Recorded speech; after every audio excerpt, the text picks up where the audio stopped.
Itu yang bedain kita sama medsos yang mungkin belum ada KIJ-nya ya. Mumpung masih muda ya, jadi belum terkontaminasi dengan ajaran-ajaran sesat dalam jurnalistik.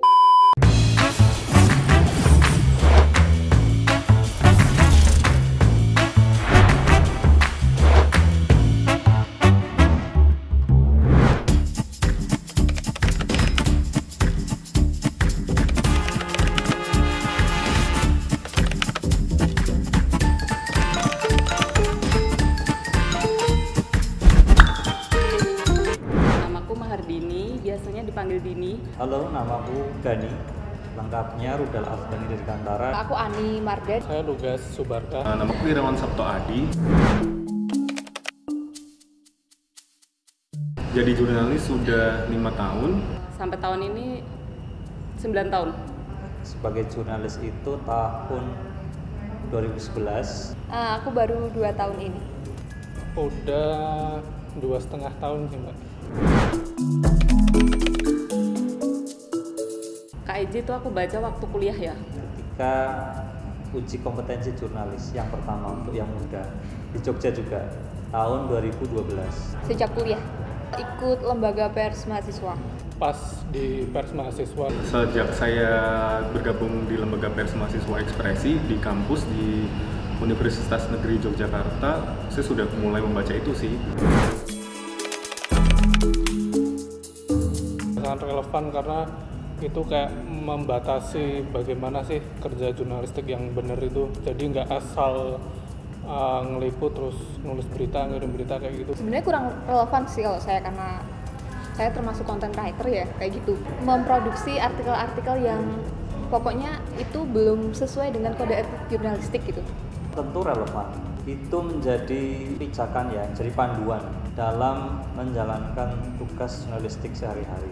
Mulai dari reportase, mulai dari liputan, kemudian menuliskan di meja kerja. Kalau bicara relevan ya, artinya itu menjadi panduan kita untuk bekerja ya. KIJ masih relevan ya dengan kerja-kerja jurnalis saat ini. Apalagi zaman sekarang kan tantangan media harus menghadapi media sosial.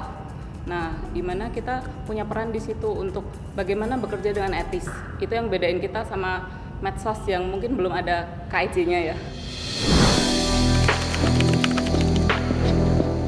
Teman-teman jurnalis lain sangat beragam ya yang saya temui. Ada yang sekedar membaca tapi tidak melaksanakan, ada yang membaca dan melaksanakan, bervariasi. Kalau lihat berita di media mungkin nggak semuanya. Ada yang benar-benar menerapkan, ada yang menerapkan tapi nggak ketat, terus ada yang benar-benar sangat mengabaikan. Itu sangat beragam kalau dari sejauh ini saya bergaul dengan teman-teman wartawan. Kalau baca pasti baca ya Mbak, walaupun cuma sekilas mungkin, dan nggak terlalu mereka pakai pegangan.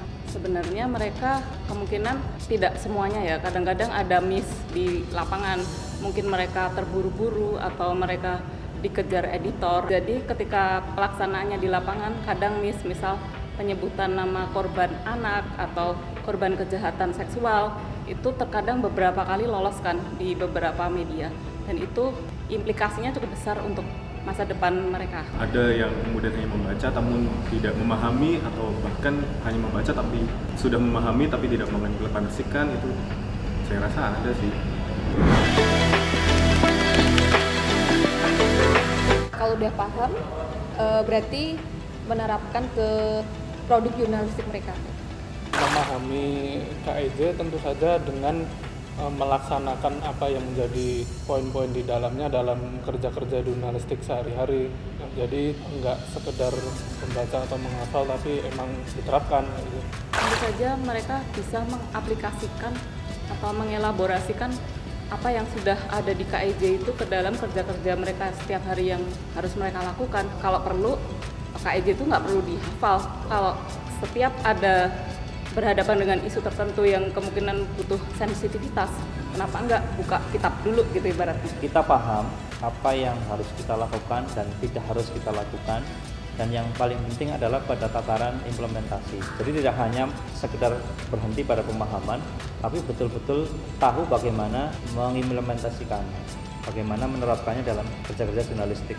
Dalam konteks memahami itu tidak hanya menghafal tapi kemudian yang merealisasikan. Contohnya kayak kita tidak menulis atau memproduksi berita yang berdasarkan prasangka dan diskriminasi terhadap seseorang berdasarkan ras. Itu PR yang kemudian untuk bisa ke tahap itu kita harus banyak diskusi, banyak ngobrol, banyak tanya kepada senior, mungkin sama teman-teman kayak gitu sih. Jadi nggak cuma hanya mengerti tapi melaksanakan. KIJ itu nggak perlu dihafal, nggak perlu yang dibaca terlalu rigid, tapi kita ingat ada beberapa poin-poin yang harus benar-benar dipraktikkan dalam KIJ. Kenapa harus saklek seperti itu? Karena dampak pemberitaan itu tidak sesederhana tulisan, mungkin imbasnya bisa cukup besar. KIJ mulai dibaca aja sih, kemudian coba diskusikan sama teman-teman, karena itu menjadi panduan sih kalau misalnya kita suka dalam melakukan kerja-kerja jurnalistik kayak gitu. Baca dulu dan kemudian jangan cuma dibaca tapi coba obrolin dengan temennya atau seniornya atau bahkan juniornya. Coba diskusikan sama orang-orang yang kita anggap lebih tahu gitu sih. Pertama wajib baca KIJ, terus berusaha apapun, sesederhana apapun beritanya tetap digunakan itu kode etik jurnalistiknya kayak gitu. Karena meskipun artikelnya agak sensitif, tapi kalau bisa berpegang pada itu ya selanjutnya untuk artikel yang lebih sensitif atau yang lebih berat mungkin akan terbiasa. Pesan saya sebagai sama jurnalis ke jurnalis yang lain, sebaiknya teman-teman mulai sekarang pahami betul apa itu kode etik jurnalistik dan pahami bagaimana mengimplementasikannya, bagaimana menerapkannya dalam kerja-kerja jurnalistik. Karena kode etik itu bukan sekedar acuan kerja sebenarnya, tapi ini bisa menjadi perlindungan untuk teman-teman sendiri. Artinya ketika selama teman-teman bekerja sesuai kode etik, kita akan aman dari jerat hukum ya. Tapi ketika kita salah melangkah, kita keluar dari kode etik, ada jerat hukum yang bisa menjerat kita. Terutama ketika karya kita memang mengabaikan kode etik jurnalistik. Mumpung masih muda ya, jadi belum terkontaminasi dengan ajaran sesat dalam jurnalistik, sebaiknya lebih dibaca lagi, dipahami lagi, dan dicoba diterapkan.